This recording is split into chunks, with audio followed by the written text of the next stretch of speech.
Elementos de existencia y validez. Los elementos de existencia del acto jurídico es la dilucidación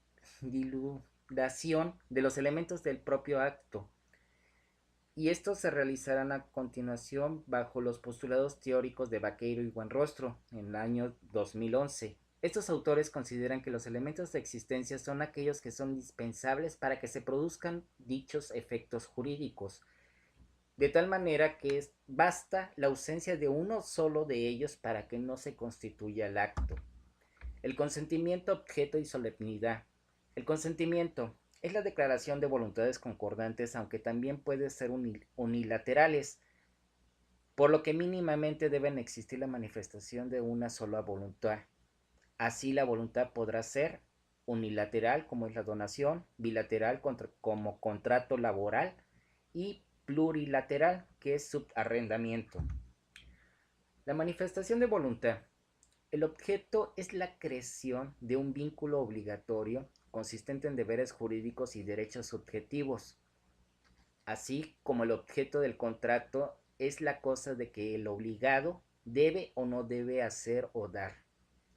La solemnidad en el acto jurídico es un elemento de existencia, pues no basta la voluntad si no se hace de la forma exigida.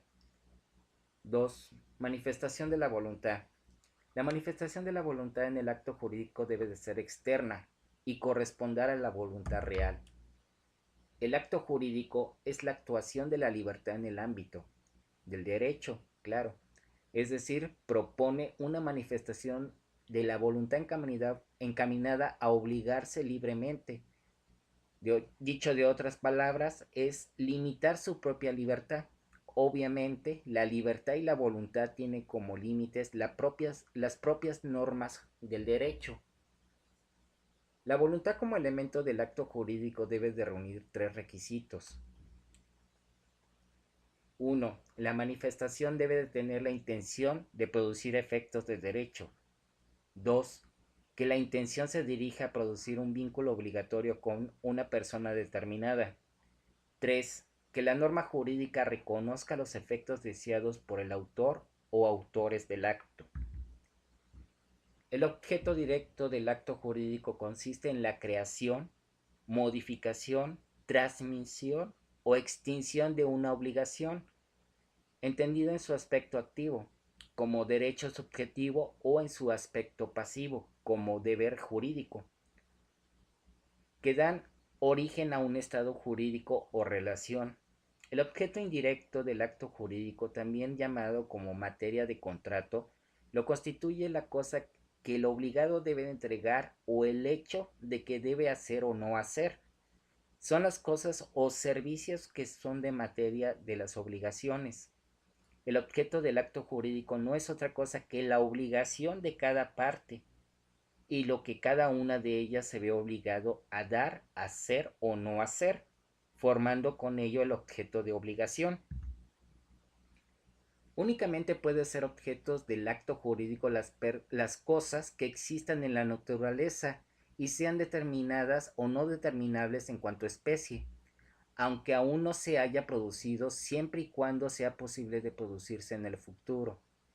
Es de suma importancia que el objeto sea identificable y sin ambigüedades, ya que de lo contrario perdería utilidad en el acto. Los bienes que constituyen la futura herencia de una persona viva no puede ser objeto de contrato, a pesar de que el titular preste su consentimiento, esto debido a razones éticas. Para dar inicio al tema de requisitos de validez, haremos mención al artículo 1795 del Código Civil, el cual establece a su contrario sensu los elementos de validez de los contratos, por ende, del acto jurídico, los cuales son: 1. Por incapacidad legal de las partes o una de ellas. 2. Por vicios de consentimiento. 3. Porque su objeto o su motivo o fin sea ilícito. 4. Porque el consentimiento no se haya manifestado en la forma que la ley lo establece.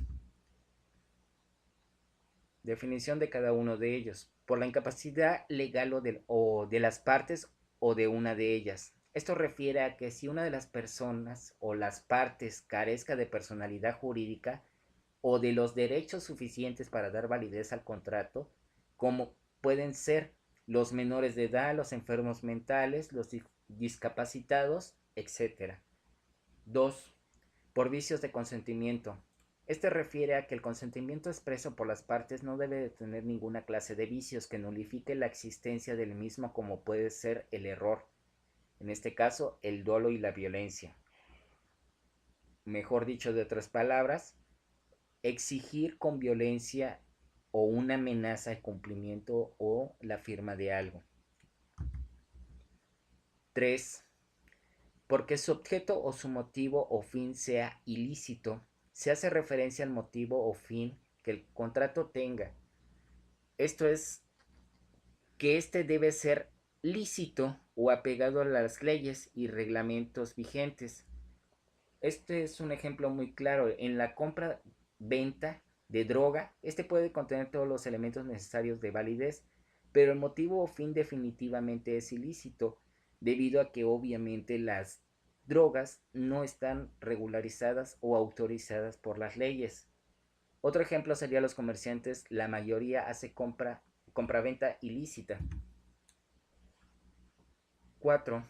¿Por qué el consentimiento no se haya manifestado en la forma que la ley establece? Esto refiere o quiere decir que el consentimiento expreso de las partes, no de la forma en que la ley lo establece, así como los términos y condiciones de los mismos para su validez. La capacidad, la ausencia de vicios de voluntad, licitud y formalidad. La nulidad relativa o anulabilidad, al igual que la absoluta, es el acto que nace viciado desde el nacimiento, pero produce plenamente sus efectos mismos, que se anularán una vez que el juez declare la nulidad.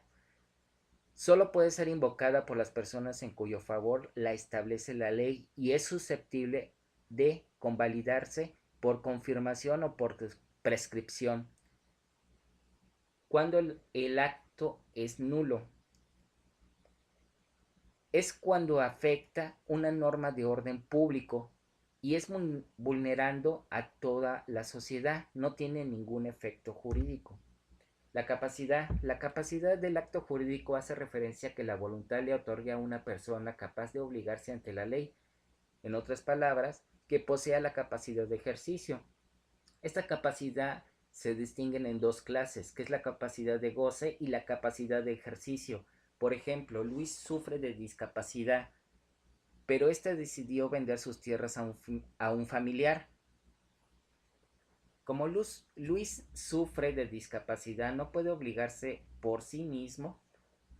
Dicho de otra forma, no posee la capacidad legal o de ejercicio, misma razón por la cual el acto jurídico parece de nulidad relativa, y que de acuerdo con el artículo 450 tiene la incapacidad natural y legal.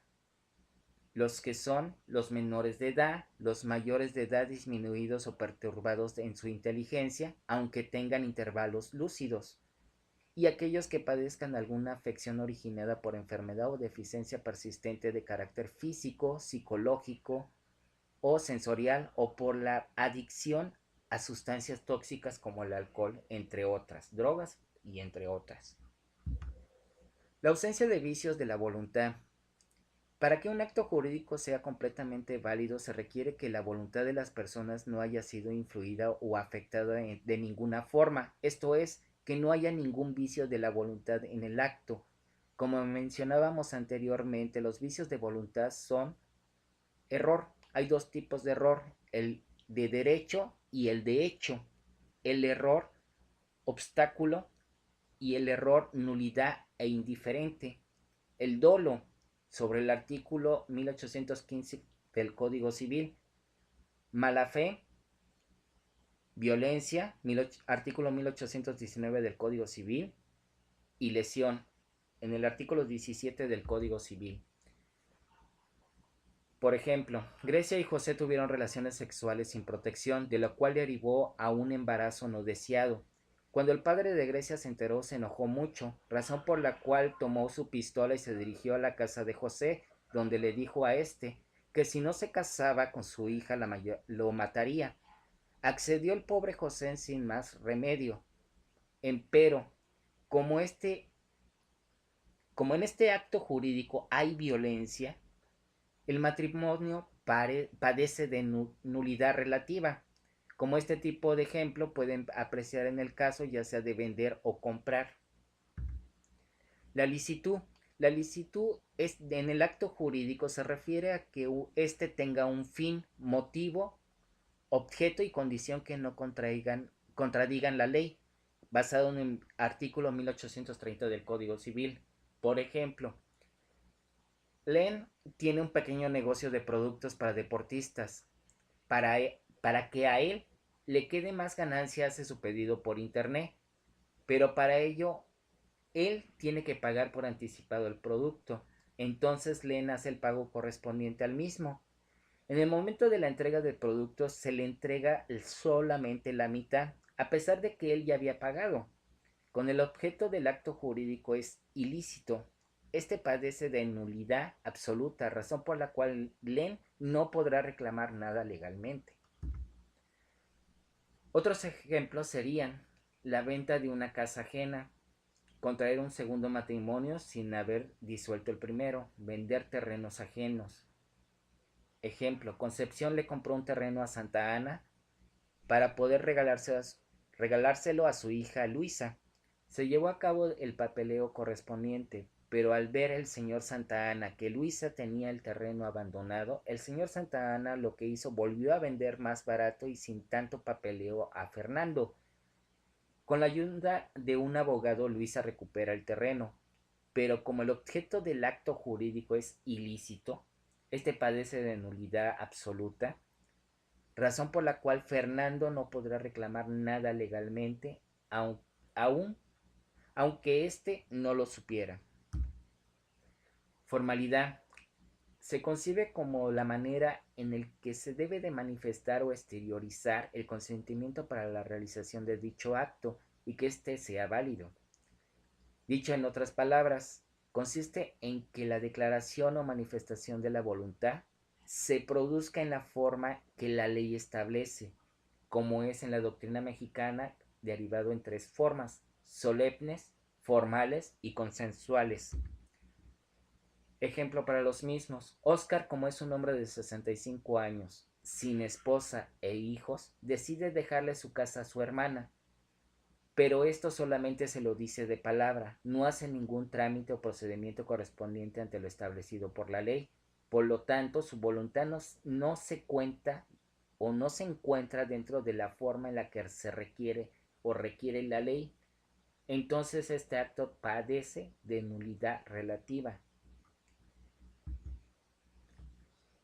Es todo, compañeros, y se deja la bibliografía. Gracias.